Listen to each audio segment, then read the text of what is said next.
Rev it up and welcome to Cars Yeah, show number 1361. Life is about stick-to-itiveness. This is Cars Yeah, where you'll enjoy interviews with inspiring automotive enthusiasts. Mark Green is here to provide you with a fuel injection of automotive inspiration. So get in, sit down, buckle up, and get ready for a wild ride here on Cars Yeah.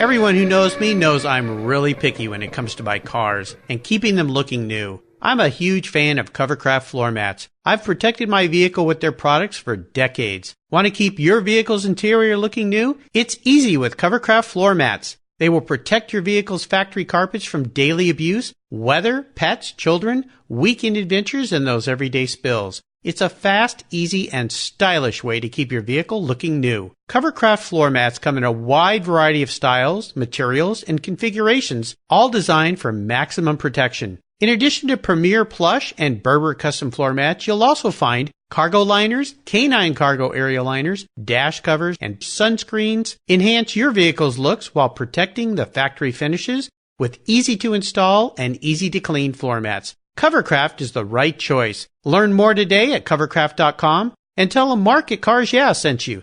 That's covercraft.com. Hello, automotive enthusiasts. I'm revved up and so excited to introduce today's very special guest, calling in from Kent, Washington, Jason Fiorito. Hey, Jason, are you buckled up and ready for a fun ride? Absolutely, Mark. All right. Jason Fiorito has been president of Pacific Raceways for 17 years. And president of Pacific Innovation Center for 6 years. Jason is responsible for financing, strategic planning, governmental relations, master planning, and developing track and innovation center relationships and partners.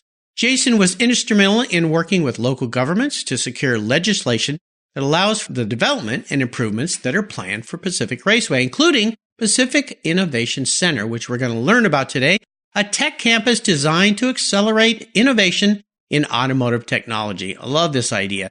He is the third generation of his family to have had the involvement in the Kent facility. Prior to becoming Raceway and Innovation Center president, Jason worked in the family's heavy highway construction business in quarrying, mining, and commercial development. Jason, I've told our listeners just a little tiny bit about you. As you take a brief moment, share a little more about your business and a very obvious passion that you have for automobiles. Thank you, Mark. Gosh, as I listen to that, I think, wow, that's a pretty full life. Yes, you do have a full life, my friend. I'm fortunate to run a business that is parallel with my passion. I have been an automotive and motorcycle enthusiast and go-kart enthusiast since I was a kid. Growing up in the heavy highway construction business, I had access to shops and tools and folks that wrenched for a living. So I was able to build, fabricate, and work on all sorts of toys since I was a kid. Was able to help build highways across the Pacific Northwest, and my family actually graded and paved Pacific Raceways back in the late 50s. And was kind of tugging on my dad's pant leg growing up saying, why are we out here building highways? Why are we not running a racetrack? And so at the end of my career running a quarry and mining business that my family was involved with, the lease ran out here at Pacific Raceways in 2002 and was able to kind of follow a childhood dream to start steering the racetrack into the next century. So it's been a whole life of involvement with machinery and automobiles and motorcycles. And now I'm one of the fortunate ones that gets to follow my passion in the automotive industry. Absolutely. I'll let our listeners know, I've known Jason for way over a decade, probably a lot longer, maybe 2 decades now. When I vintage raced cars, that's the track. That was my home track with the Sovereign group that I ran with. Love Pacific Raceways. Spent a lot of time on that track, both in street cars and race cars. It's one of those facilities that's just, you feel at home when you go there. And I've watched Jason and his family over years deal with all the different challenges they've been faced with the track and how they've progressed and moved forward. And I'm really excited today to bring some new news to my listenership about what's happening out there with the Innovation Center and so forth. But before we jump into that, Jason, I want to ask you for a success quote or a mantra. This is some kind of instrumental, or some, I should say this is some kind of saying that's been instrumental in forming your life and your success. It's a great way to get the inspirational tires turning here on Cars Yeah. So, Jason, I know you love to drive. You're going to be running this weekend, so take the wheel. Thank you, Mark. You know, when I was a kid, my dad kind of coined a term, I think. I'll give him credit whether he deserves it or not. And he said, life is about stick-to-itiveness. And through the ups and downs, through the rough times, through the uncertainty, if you've got your eye on a goal, stick to it. And so the mantra that runs around in my head, with which I was blessed as a kid and continue to tell myself every day, stick-to-itiveness is what success is all about. And that's something that's allowed me to progress, especially over the last 17 years, from times of great uncertainty to where we're really looking at a bright and sustainable future here. Yeah, I think this is really great. The correlation between that concept and racing and what you've had to deal with of keeping that track alive and going and all the bureaucracies and things that happen with a racetrack, I think is really, really interesting to me because I've had hundreds of racers as guests on this show. And almost every one of them, one of their quotes is never, ever, ever give up, the great Sir Winston Churchill quote. And I think as that relates to for stick-to-itiveness and don't give up no matter what in adversity. And my goodness, you guys have dealt with incredible things. I know over the years, the 25 years I've lived here, there's been from highlights of drag racing and road racing to the track's going to have to shut down or things aren't going to continue or, the government comes in and puts all these regulations and so forth. Let me ask you this. If there's one thing that you could advise some people out there that maybe are lacking that stick-to-itiveness or don't quite get it when they face adversity and they go, we're done. We can't go any further. What's one thing that you put into your mind when you face those kind of walls? Because I know you've faced them, whether it's on the racetrack or in business or any kind of things in life. What's a little piece of wisdom you could offer somebody that would help them push through that next wall that comes up in front of them? Well, a lot of that, Mark, has to do with experience, right? The times I've given up, I never knew how it would have worked out. So I have no experience to back up giving things up. What I do know is when I've stuck to it, even in light of what seems like insurmountable hurdles, and overcome those hurdles, the sense of gratification and accomplishment at the end of the day is overwhelming. I remember specifically a time I was racing down at Thunder Hill, and we had an accident that took out a drive line and took out the rear suspension, and we thought the weekend was over, and everybody was shaking their heads. And I looked at my crew chief and said, "We still have 3 hours until the race." And we found a guy that could weld aluminum, that was welding the drive line back together, and I was under the car welding a shock perch back on. And at the end of the day, we didn't finish well, but we finished. And we got an award for the most persistent crew on the planet. Hey. And, we didn't win that race, but I think it was probably the most gratifying checkered flag I'd ever seen in my life because it was insurmountable odds overcome at the end of the day. And if I could impart the feeling on people that is that sense of accomplishment that you never get if you give up in the middle of a fight, I think more people would stick to it. Yeah, absolutely. I had an experience at your raceway. I was racing a 67 Lola sports racer and blew up, what did we wreck? It was a clutch and took the engine off the back of the car. I was out there with Louis Shefschick and J&L Fabricating. They were helping me with the car and we pulled it off and Louis pulls out the clutch and goes, "Well, here's your problem. You fried the clutch." And I'm like, "Oh gosh." I said, "Well, I guess the weekend's over." And he goes, "No, I don't think so." He goes, "Here, grab this, get on a bike, start riding around the paddock and start saying, 'Anybody got one of these?'"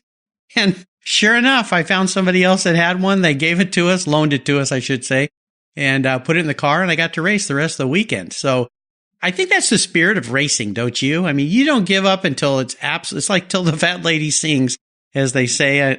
You just don't give up until that checkered flag comes down because you never know.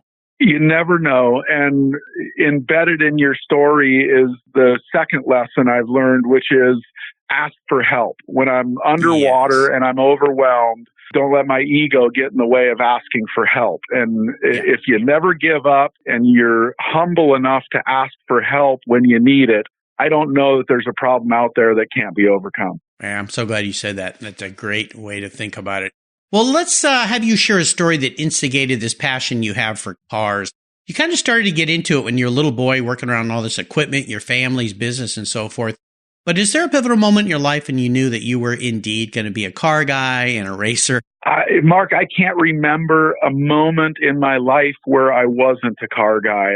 I rode home from the hospital when I was born in April of 68 in a 1968 SSRS convertible Camaro, 4-speed, 12-bolt posi, small block that my dad bought for my mom and took delivery that month of that year. I still have that car parked in the garage. It's been restored a couple of times. It's now sitting there with an aluminum head big block in it. But I don't remember a time my grandfather had a Lamborghini, a Ferrari, a Maserati in his garage growing up. My dad had the Camaro, 68, 71, 75, 78. So he was a Camaro guy.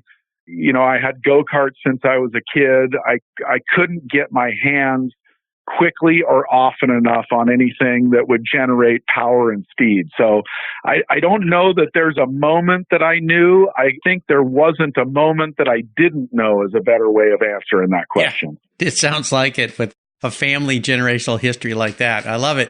Well, let's take a look at some of these roads you've driven down, get under the hood, get our hands a little dirty, which you're not afraid to do. And I'd like you to share a huge challenge or even a great failure that you've faced in your life or your career. I know you've run into a lot of obstacles with what you're doing. So pick one out that really stands out for you. But more importantly, tell us how you overcame that situation and what it taught you. Well, I had an idea back in 2002 that professional racing needed to be at Pacific Raceways. So I got on the phone and started trying to promote a NASCAR Northwest Tour event and hired a professional driver to come in. Everybody will remember who it was. I spent a ton of money on promoting it. I spent a ton of money on hiring a big name driver to come in. At the end of the day, I was $500,000 shy of breaking even on that event. And it looked very much like, because at the same time I had a cousin who had inherited part of Pacific Raceways from my uncle fighting me in court because she didn't think she was getting enough money from the operations. I had a race that just cost me $500,000 to run. I couldn't pay my bills. I had people banging on my door. Everybody was mad. And it really looked like that was the end for Pacific Raceways. And I got on the phone. I told them, everybody to whom I owed money, that I've never stiffed anybody in my life and I wasn't going to start now. It was going to take me a while to dig out of the hole, but if they just worked with me over time, they were going to get paid. It honestly took a couple of years to dig out of that hole. But at the end of the day, what it taught me is that if you have a vision, and you communicate well, and you set your mind on digging yourself out of the hole, no matter how long it takes and no matter how much humble pie you have to eat, at the end of the day, if you just stick to it and you're honest and you have integrity, you're gonna, at the end of the day, come out with a better relationship with those that you've been through battle with, and a better feeling for how business should be run. So, there have been a series of those along the way, but that's probably the one that sticks out the most, is a completely failed attempt at what I thought the market wanted here, not what the market was telling me it wanted. Yeah, exactly. Yeah, I remember back though, I was living here and remember the news articles and comments and talks about what was going to happen. And yeah, very, very difficult time. Kudos to you for sticking to your ethics and morals and working through that and not just throwing your hands up and saying, sorry, everybody, we lost. See you later. Bye. That was a tough ride. So I'm very, very proud and happy you made your way through that for sure. Well, let's have a little bit of fun, steer away from that direction and talk about your first really special vehicle, that first car you got that had great meaning for you, and share a memory you have about that ride with us. Well, I found when I was a very young kid that 68 SSRS convertible parked in the garage. My dad tried to trade it in on a 71 Camaro he was buying my mom. The Chevy dealer offered him $400 trade-in on it, so he decided not to take the $400 and left it in the garage. So at 14 years old, with my folks in Europe, I pulled a battery out of my dad's Buick Riviera, got it fired up, and got my first ticket on Mercer Island, trying to learn how to drive a 4-speed at 14 years old, lurching it across a 4-way intersection. And the cop noticed that I not Maybe old enough to be driving, not good enough to be driving. And that was my first kind of notable experience in the first car. By the time I was 16, I kind of inherited the right to take it to the shop and get it running. So my first true love of an automobile starts with that 68 SSRS convertible. Nice. Your story makes me laugh because we bought a little 914 2.0 when my son was 14, and I would go down where I was working, and it was an industrial area, and we had big parking lots. And I was down one Saturday working, and I said, hey, you want to drive the Porsche around the parking lot and learn how to drive a stick? So I gave him a little lesson. I went in and worked, and about a half hour later, there's a knock on the door, and he was standing there with a police officer next to him. And I said, uh-oh, you didn't take the car out on the street, did you? And he goes, no, Dad, I stayed in the parking lot, just like you said. And the police officer said, well, not too many people are hanging around here on the weekends. And I kept driving by this building and seeing this Porsche driving in circles and this little kid in it. So I kind of had to stop to make sure he was okay. Is he your son? I go, yeah. And I said, is that okay? He wasn't on the street. And he goes, no, he's okay. Just wanted to make sure, And, so I was thinking, thank goodness he didn't take it on the street like this other kid named Jason that I heard of. There's a story out there, something about him somewhere with a car. But at any rate, that's a funny story. I like that. How about seller's remorse? And I know the answer to this because I know of a very special car in your family's history. In fact, you loaned me that car one time. I got to play with it for a couple days. Seller's remorse story. Tell us about yours, Jason. Well, the story starts back in 1961 when my grandfather and grandmother were over in Rome with the express purpose of coming back with a Ferrari Spider. He was able to locate one while having a glass of wine with a local banker. Ended up being, or I guess this was in 1963. I should amend that. It ends up being a 1962 250 Pininfarina body Series 2 Cabriolet Ferrari with very few kilometers on it that had been repoed by the bank from a gentleman who bought it for his mistress. Wife found out about the car, stopped making the payments on it, bank repos it. My grandfather serendipitously ends up having a glass of wine with the banker that had just taken possession. And 6 months of Italian red tape later, he had the car parked in his garage on Mercer Island. Nice. After his death in 97, the car had been sitting for years and years and years. I, with the help a few people in the Seattle area, brought it back to life. My grandmother ended up signing that car over to me in the early 2000s. As time went on, it became increasingly difficult to park that car in the garage of a rental house. And so with my grandmother's permission and trying to provide a dwelling unit in my name for me and my 3 kids, I ended up selling that car to Bruce McCaw. And although it has a wonderful home in his display, I can't say that there isn't a day that goes by that I don't wish that was still parked in my garage. Yeah. Well, at least it's in great hands. Bruce has been a guest here. I've known Bruce forever. Of course, he's the consummate car guy. I mean, he's got very, very cool stuff. So I'm not surprised it ended up in his garage. Does he still have that to this day? He does. And one of the impetuses for selling it, Thor Thorson, who manages his collection, had written an article one time, and I had the car out here at Pacific Raceways. The turn signals didn't work, so I'm driving around a 62 Ferrari with hand signals. And he was asking me why I didn't get it fixed. And I said, well, geez, the Ferrari store, it's very expensive to take this car in. And Thor had written an article essentially that said, if you have an old Ferrari and it's a little bit rough around the edges because you've decided not to fix it, that's really cool.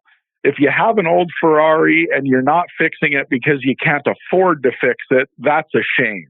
And I thought, wow, I think Thor wrote that article about my car. Maybe it's time to pass it on to somebody that can afford to fix it. And in fact, he told me after going through it that there was a bad right rear wheel bearing at the time, that if I'd driven it much further, it may have been catastrophic. So it went to the right person for the right reason. My kids and I ended up with a house over it, and it's in a display next to its brothers and sisters, and it's where it needs to be. Yeah, absolutely. Well, those listeners may be reminded, you can go back and find my talk with Thor Thorson. He was an early guest here on Cars Yeah, part of VRM. Bruce McCaw's shop out there, up there, I guess, from where I am. I'm south of Seattle. They're a little bit northeast of Seattle. So, check out that talk I had with Thor. And definitely in good hands, because VRM Motors, those guys know how to work on cars and make cars go. So I'm glad it's still in the Northwest. You can go over there and hug it once in a while. But it's always nice to have a roof over your head for your children as well. Hard to live in the back seat of that car, that's for sure. So, very nice. And thanks again for loaning that car to me years ago. I had it for a photo shoot, and we got to play with it and drive it up and down the street a little bit. It was just a delightful, delightful car. And that story you shared with me then, which we relive now, about your grandfather and how he acquired the car is wonderful and delightful too. So very, very cool. Now, I would like to have you talk about what has you excited today about Pacific Raceways and talk more about the Pacific Innovation Center. So what has you fired up about the track today?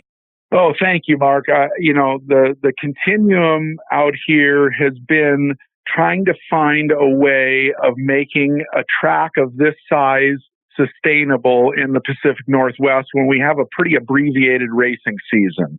Aside from tracks that are down in the Southern California area, we have a pretty short window for hosting events that are profitable, and the expenses click along all year. So years and years ago, we looked at other models across the country, only two of which seem to sustain tracks of this size. One is a series of professional races, the most profitable of which would be a NASCAR Cup Series race. And the other model under which tracks were successful are commercial development. So we started poking around at the county 15 years ago about putting garage space and commercial space out at the track, and ran into what seemed like an insurmountable set of hurdles over the last decade and a half. But along that quest for potential tenants, it became clear that nowhere in the country had anybody coalesced the renewable energy driven vehicle industry, which helps us out economically in two ways. Number one, it gives us track rental opportunities in the winter when renewable energy and new technologies are being tested, especially in inclement weather, which is a plus. And it also gave us the ability potentially to rent out more space in the commercial development. We started down the path of the Pacific Innovation Center about 7 or 8 years ago, and gained a lot of traction, not only with potential tenants, but with state research facilities, local governments, and all the way up to the governor's office. So we enjoy the third ever project of statewide significance as designated by the Washington State Department of Commerce.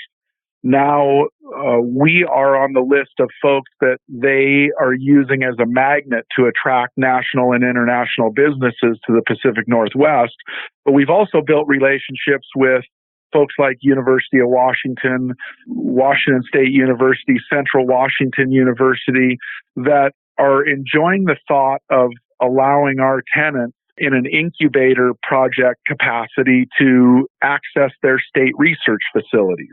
It gives them curriculum relevancy and placement for their students after graduation. It also gives our tenants some cheap, or even in some cases free, research for incubator projects, battery technology, solar technology, hydrogen fuel cell, biofuels, and all the things that are being studied to go into these climate change enhancing vehicle programs.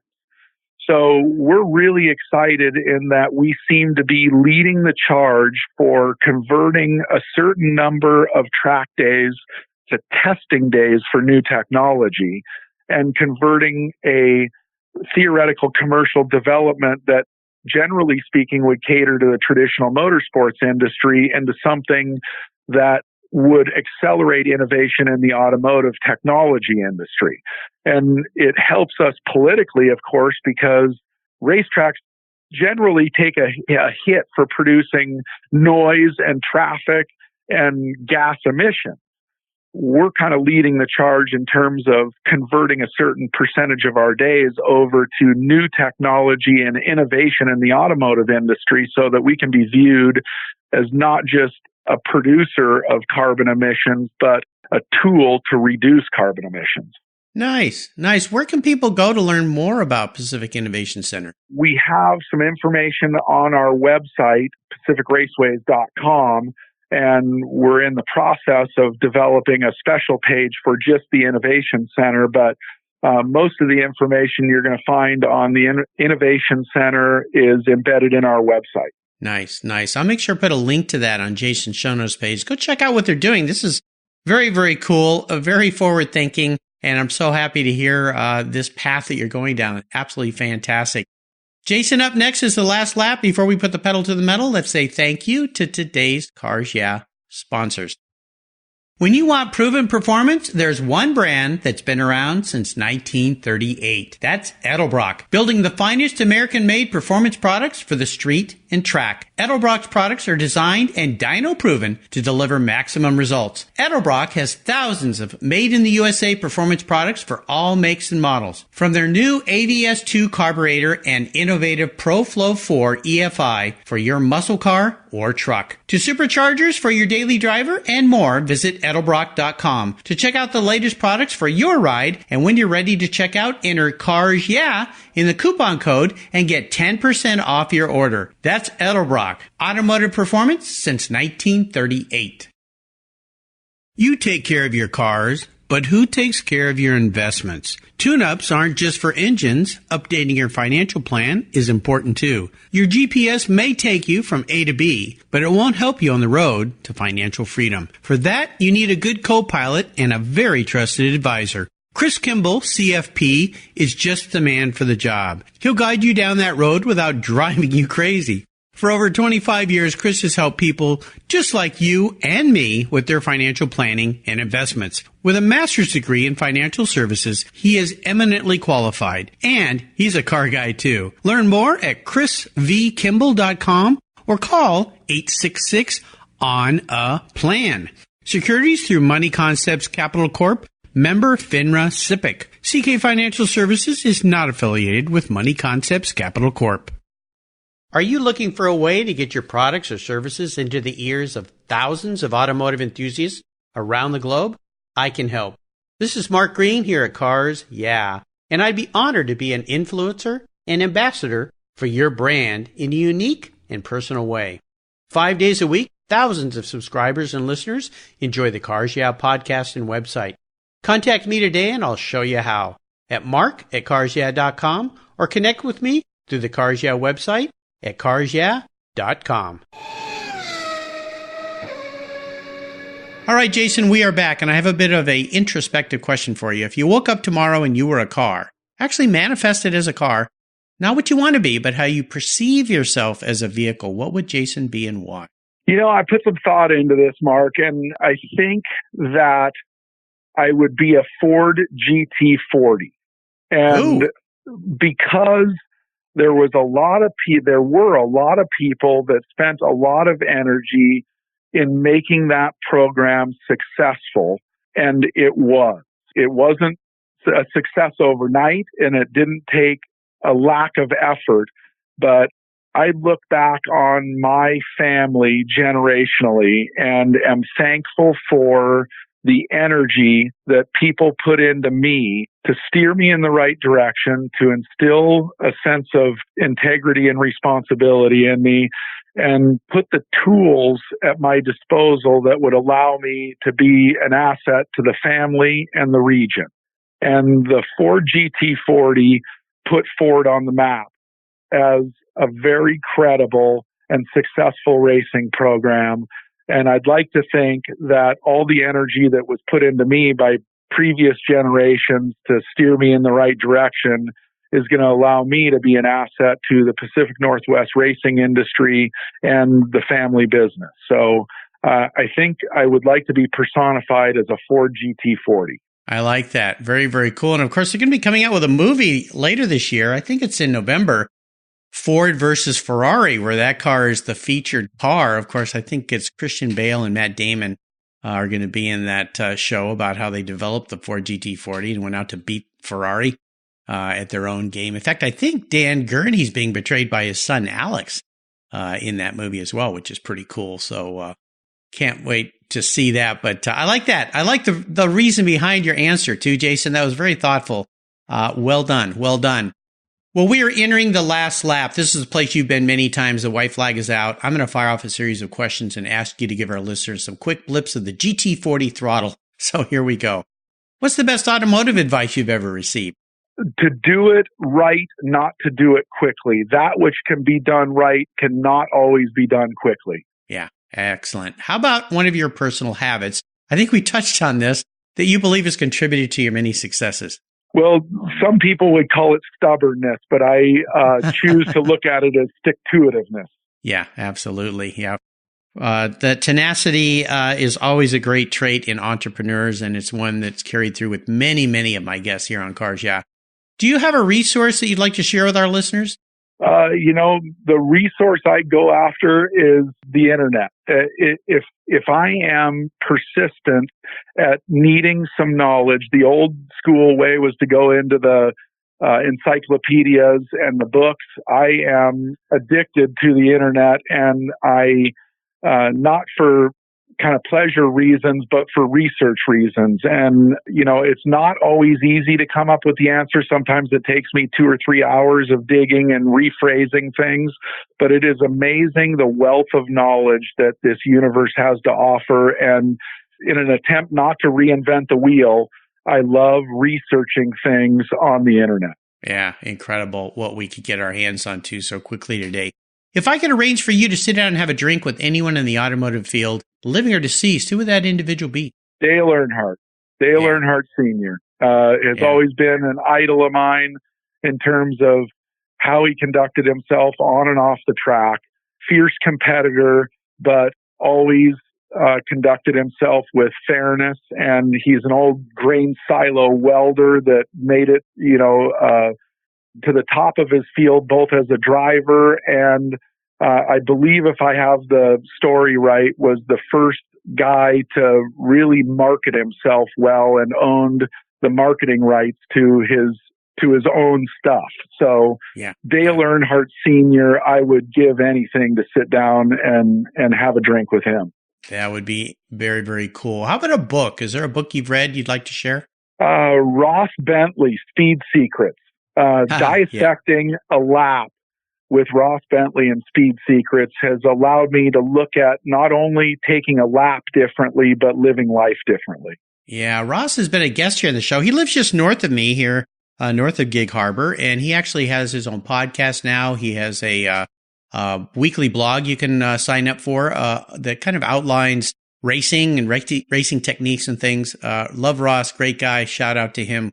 Definitely a great book if you want to get into racing, or even if you already are, you can learn a lot from that book. All right, Jason, we are up to the checkered flag, and this last question can be a bit of a doozy. Today, I'm going to buy you any cool collector car on the planet. Doesn't matter who owns it. Even if you want that Ferrari back, I'm going to go get it for you. But there are some rules to this game that make this game a little bit of a challenge. You can't sell it to buy a bunch of other toys with. You have to drive it. No garage queens allowed here, but I don't think that's a problem for you. And it's the only collector car you can have, so you need to choose the one you want very carefully because you're going to be stuck with it. Yeah, I think you're going to have to go talk to Bruce and get that 62 250 Pininfarina Body Series 2 Cabriolet back, Mark. All right. It ain't going to come cheap, but, that's the one I'd live with for the rest of my life. I kind of figured it so no problem. I know Bruce. I'll just cruise up there and have a talk with him and get out the big banker's checkbook or the golfer's checkbook. You know, those giant checks they give the golfers, because that's what that car is going to take. But no problem, my friend. It's a beautiful car, beautiful silver car. Love that car. Really, really great. Jason, you've taken me on a nice ride around the track today, Pacific Raceways. I knew we'd have some fun. So good connecting with you again. I've really enjoyed your stories and for sharing some of the new things with the Innovation Center there at Pacific Raceways. Very, very proud of what you've accomplished. Thank you for sharing your journey. Could you offer us a little parting piece of wisdom or guidance before you rip off down towards turn 1 and turn 2 at Pacific Raceways in that Ferrari 62-250 Pininfarina? Mark, I might not get it perfectly, but I'll get the flavor of it. I saw something paraphrased over in Italy last month that said essentially, life is not about learning to endure the storm. It's about learning how to dance in the rain. And up here in the Pacific Northwest, I think that is an adage we all need to live by. Yep. I learned that after 25 years here. Actually, I enjoy the rain now. I never thought I'd say that moving from Southern California, but after living here for a long time, I do enjoy it when it rains. It's great to learn. In fact, the first vintage race I ever did at Pacific Raceways was in a 1960 Lotus Formula Junior, an 18. And that first race, it was raining. And I'll never forget it. Sitting there, my right leg was shaking. I was thinking, what am I doing? I'm going to die today. And I remember Louis Shefchik came up and leaned down. He said, "How you doing, Mark?" Put his hand on my shoulder. And I said, "I'm a little nervous with this rain in my first race." And I'll never forget what he said. He looked at me and he said, "Just remember, the throttle goes both ways."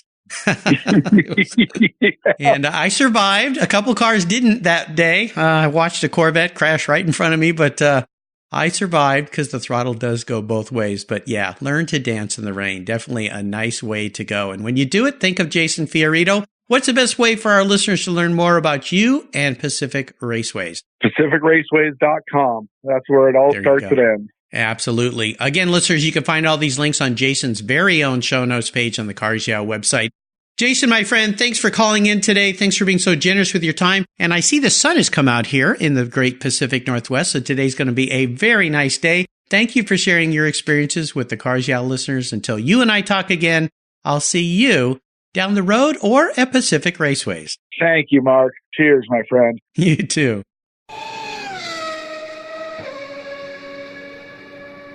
Hey, Mark Green here from Cars Yeah. Did you know you can now see me on the Cars Yeah TV show? It's a weekly visit to some of my past Cars Yeah podcast guests, and I take you along for the ride. You go behind the garage door and into their lives, their businesses, and you get to see what makes them successful. With tens of millions of viewers, Cars Yeah TV is making its mark. Cars Yeah TV is available on MAV TV and Lucas Oil Racing TV. You'll find MAV TV on Direct TV, Fubo TV, Fios by Verizon, or you can stream it through Lucas Oil Racing Television online. And they said I only had a face for podcasting.